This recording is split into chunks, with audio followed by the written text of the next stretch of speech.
Nag-iiyak ako mga kamamshi kasi nga last day na nila Daddy Marco sa Switzerland. Bukas ang ano nila flight pauwi dito sa Pinas. Naiyak ako kasi naawa ako sa mga bata eh.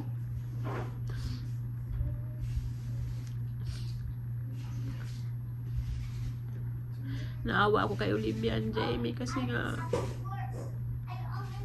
mapapalayo sila doon sa mga kaibigan nila, yung mga sports nila. Yung mga sports nila stop na kasi nga uuwi sila dito. Sinisisik ko tuloy yung sarili ko. Kasi kung hindi lang ako nagkasakit sana, hindi pa kami uuwi talaga dito sa Switzerland eh. Kaya lang nagkasakit, diba? Masaya na sana, okay na sana noon eh. Mommy, give me the dress for me. Ang bata. Here's your money. So, thank you. Here's your dress. Thank you. Ang bata. Okay na sana eh. Kasi nakapagtrabaho ako, may sideline. Okay na sana mga kamamsi. Kaya lang nga nagkasakit ako eh. Isa din yan na ano talaga dahilan bakit kami umuwi, yung kalusugan ko. Kaya napaaga yung uwi namin mga kamamsi.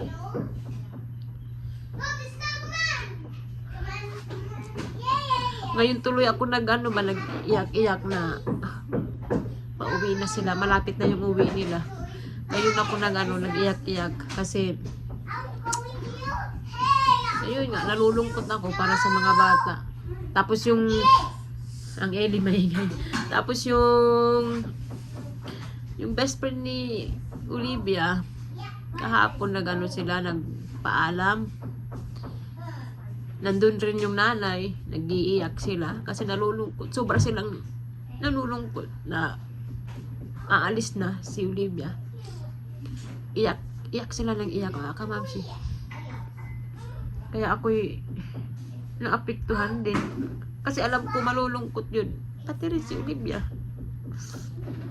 Kanina, nag-message ako doon sa nanay nung best friend ni Olivia. Nagpasalamat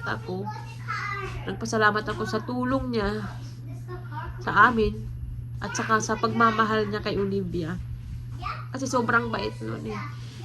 Siya ang nagbabantay minsan kay Olivia. Halimbawa, wala kaming mapag-iwanan. Tapos nung nagkasakit ako, napunta ako sa clinic, si Olivia pupunta lang doon sa kanila, may message lang namin, okay lang, magbabantayan siya, tapos doon nakakain. Mabait, sobrang bait. At saka sinasama pa yun si Olivia ng lola ng best friend niya. Kaya ako nalulungkot talaga. Masakit mga kamamsi, kaya lang wala kaming magagawa. Kailangan muna namin umuwi dito sa Pinas. Kailangan muna namin manirahan dito dahil wala kaming ibang pagpipilian. Kung marami lang kaming pera, pwede sana. Half dito, half sa Switzerland, ganun. Kaya lang wala naman kaming pera, hindi naman kami mayaman.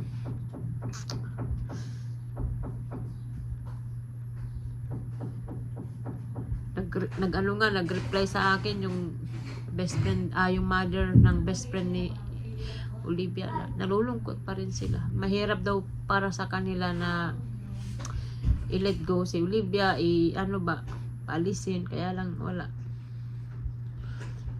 Ilang araw talaga akong nag-iiyak dahil nga nagkikwento si Daddy Marco, ganyan, nalulungkot daw doon yung mga kilala namin, yung mga kilala ng mga bata, nalulungkot. Pati rin kay Kuya Jamie. Kaya sabi ko kay Daddy Marco, magpicturan mo sila, ganyan.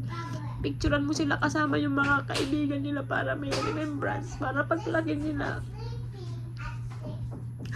may maalala sila sa mga kaibigan nila. At saka sabi ko naman, may naman ngayon, may Facebook, may WhatsApp, ganyan, nag-message na lang. Marami talaga ang nalulungkot. wala na, aalis na sila doon.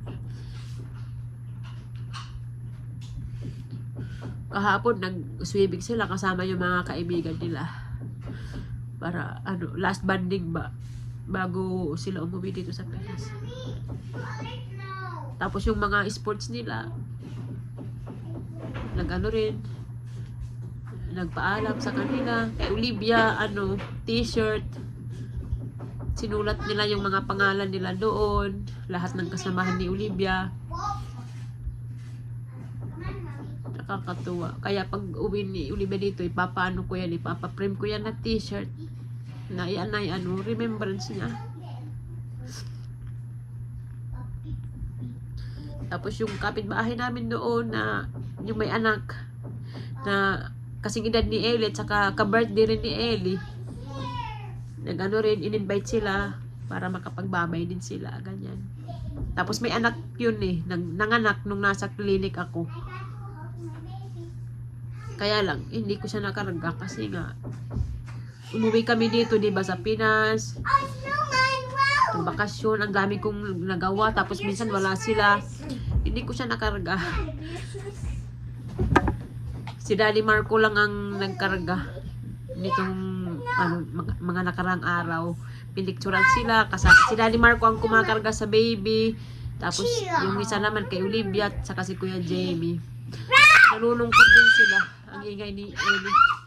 Nalulungkot din sila kasi nga yung bata napamahal din kay Olivia talaga, mga kamamsi. Kasi nung unang dating nila dyan, si Olivia ang nakalaro niya. Tsaka magkatabi lang kami. Nalulungkot sila ng sobra. Sabi ko kay Daddy Marco na sabihin niya na pwede naman kaming bumalik pa rin.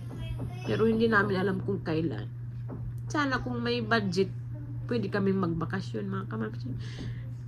Hindi ko lang nayak ako. Hindi ko lang kung yung sa anak ni Daddy Marco. Nalulungkot din ako, mga kamamsi. Para sa anak ni Daddy Marco, nalulungkot ako. Wala Kailangan muna namin umuwi dito.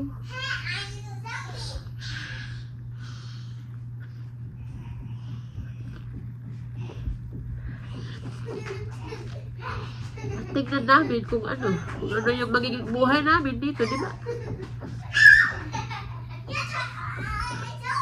Kung magiging okay yung kalusugan ko. Yung 100% na okay. Pwede naman, mga kamamsi, pwede naman kami bumalik. Yung yung kalusugan ko na kaya pong magtrabaho, di ba? Sa ngayon kasi, pinipilit ko talaga yung katawan ko, kaya lang hindi pa, inaano ko ba yung katawan ko ba, pero hindi pa kaya na magtrabaho, ganun, hindi pa. Kailangan ko kasi magtrabaho pag bumalik kami doon. Kailangan kong magtrabaho para mabuhay kami, makasurvive kami doon sa mahal pa naman ng doon, cost of living, di ba?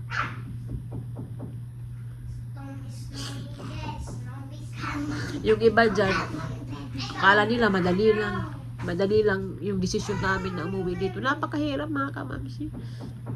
Nahirapan kami ni Daddy Marco. Kaya lang wala ginawa naman namin lahat para sa mga bata ba.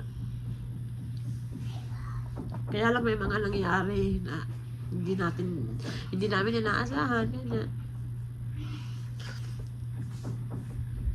Kailangan ko munang magpagaling yung kalusugan ko, ganyan.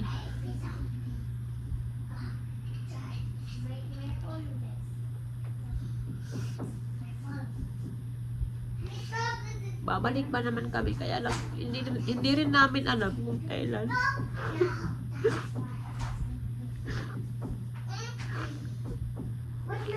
Naiyak ako.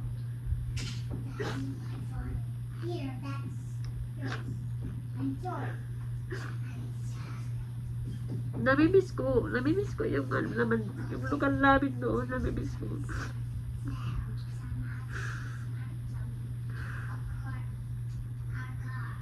May mga bagay kasi na, ano ba, hindi natin kontrolado mga kamams eh.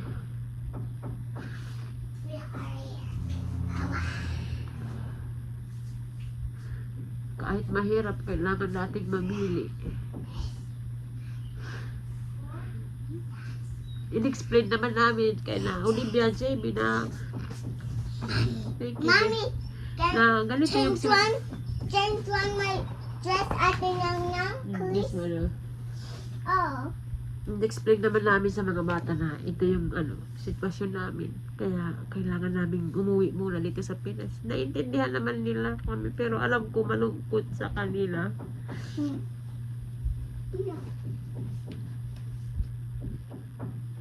Kaya nagsusorry kami. Nagsusorry kami sa kanila, mga kamamsi.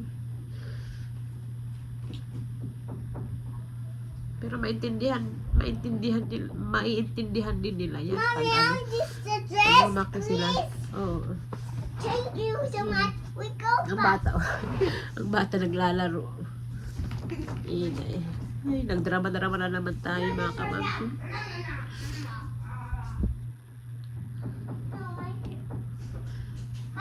Bukas, Biyernes, flight nila sa Sabado. Nasa na sila sa Manila.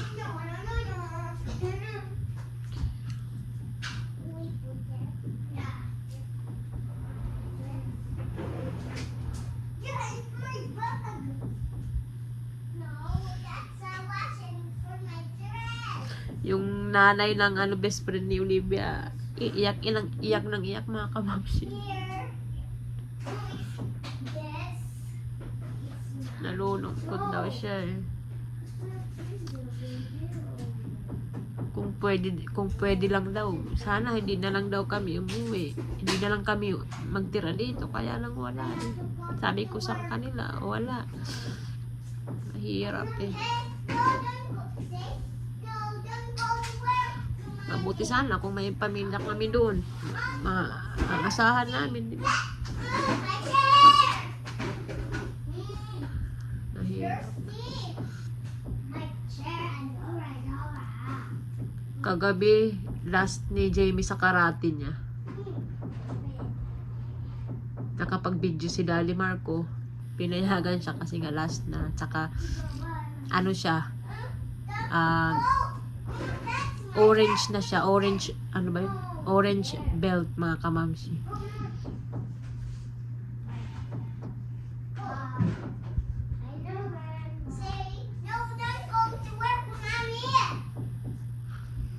Tapos yung swimming ni Kuya, nalulungkot ako.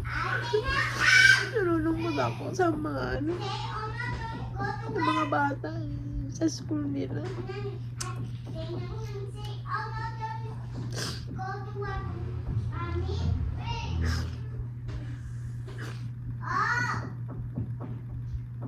Sana talaga maintindihan kami ng mga bata sa naging desisyon namin.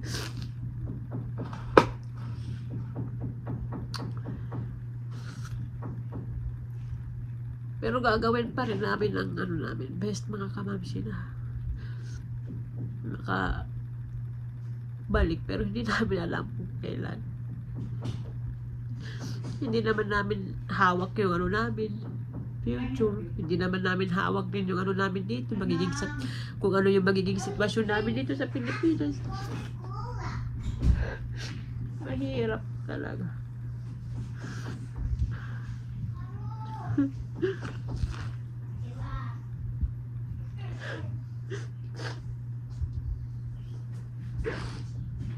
Tapos naalala ko pa yung yung